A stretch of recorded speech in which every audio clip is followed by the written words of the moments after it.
All right, we're in the Redwood Cup tournament. We're in Monday's practice round in the rookie division. In my 99 account, got low-level clubs. Haven't had no practice, zero practice with lower-level clubs on this course. I will tell you with upper developed clubs, some observations that I've made is it takes big balls, like power 4 and power 5 balls. If you got an inventory, you're going to go through them. Or you're doing a lot of layups. And so this particular course, like ideally, what we'd like to do on this course is try and get somewhere over into this territory right here. So you're going over. I was able to do it with a bigger extra mile and a power 4 ball and got pretty good distance. So like an extra mile 8, power 4 ball. I think with a power 3 ball and the topspin that you can get on an extra mile 6, 7, I'm not sure if you have enough room to get over. So it may be a layup shot, and it's a one hell of a layup shot to go from here over.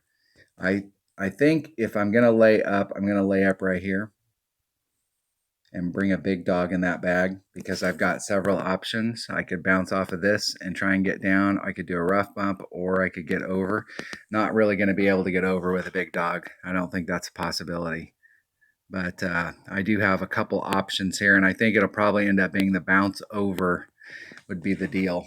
And I could do a rough, like a second bounce rough bump to kind of bleed out onto the green.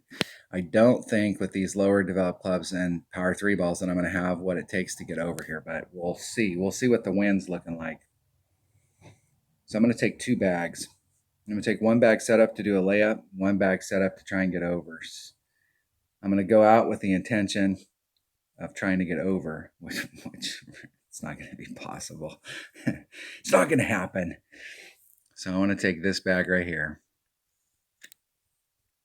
It gives me a little bit of distance with the Viper if I can get over, and a Saturn. And then I'm going to take a QB, and I'm going to take a big dog. I'm going to take a Titan, the king of balls. I do have a small selection. One of these I think is a power 4 ball, but there's so many holes here. It's power 3, 4 wind.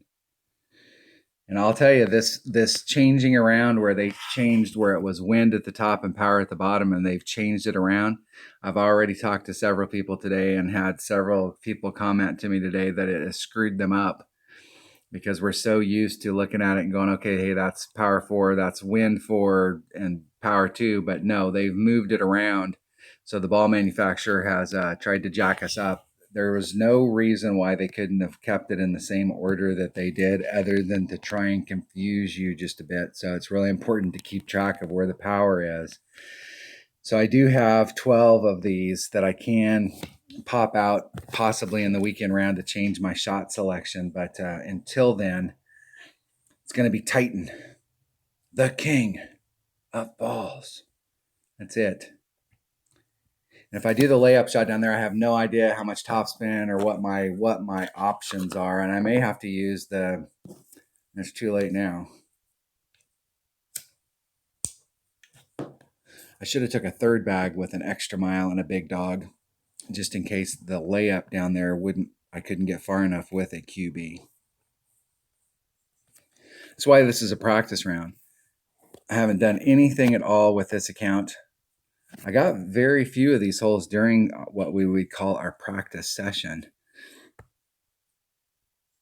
So let's see what an extra mile and a power 3 ball can do. There's no way.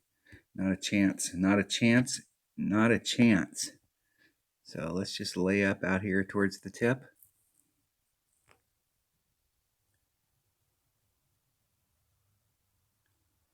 Do just a little bit of topspin. Where's that bleed me out to? Do 2-7. I'm going to do a little bit extra. So I'm going to do a 3-ring pull. Just feels right. Getting it perfect. Now it's all about whether or not I got the topspin right. And I don't bleed off the end. That's about as much as I could have hoped for on that. So that was like 1.5, 1 3/4 topspin. I don't think it was quite 2. Somewhere right there in that neighborhood. If you've got lower developed clubs, it's super important to focus on what the minimum score is. I mean, our intent, our want as a player, my want as a player is to go for it. But sometimes when you've got lower developed clubs, the deal is that it's all about trying to get good finishes and build your inventory up and give yourself an opportunity. And you won't have any opportunities if you end up in the rough. Not with lower developed clubs. You don't have the recovery clubs to do it. So you have to stay in the fairway.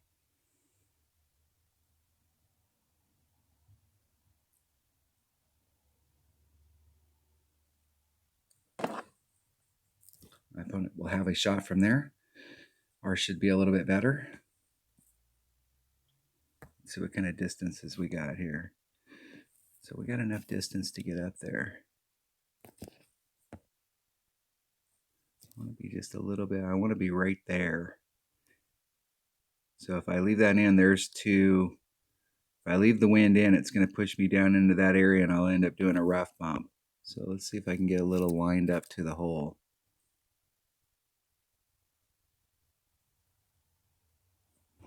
I'm going to leave the wind in and let the wind do the work for me. No overpower.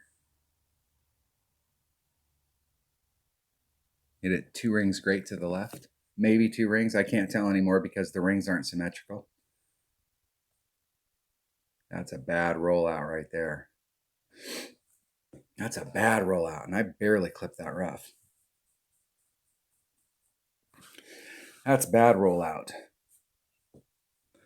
That is the way, though.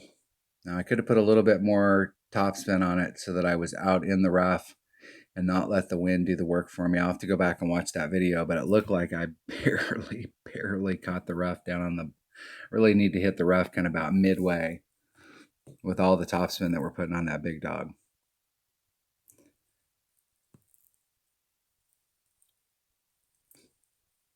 I will go for this shot though. These are valuable shots to go for. It gives you confidence.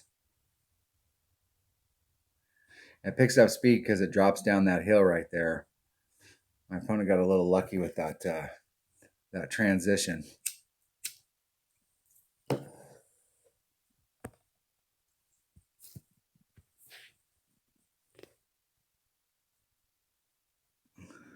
I'm going to hedge my bet. Give myself 2 sides that aren't bad. And that was bad. That's why it's a practice round. If you're watching my videos for the very first time, I had a guy one time, I was shooting a practice round. I was going out, I was trying out shots because it's important to practice. And when we got brand new holes and we haven't seen them before, and we get them as sparsely as we did, I don't know how everybody else did when they were in the practice session, but I played for like 5, maybe 6 hours on Saturday and Sunday. And I probably played for about 7 hours on Saturday and Sunday, but I played a little bit of it. Some people friended me and I took some friendly stuff, but I played tour 6 for 5 or 6 hours and I kept getting the same holes over and over again. But I got those very rarely. I'd get maybe one of the Sequoia Creek holes every 6 holes, maybe 7 holes. So maybe 1 an hour. So I only got 5 or 6. I got a couple of the par 3s. That was it. All right. Hole number 3, Redwood Cup. Monday's practice round in the rookie division. Thanks for watching.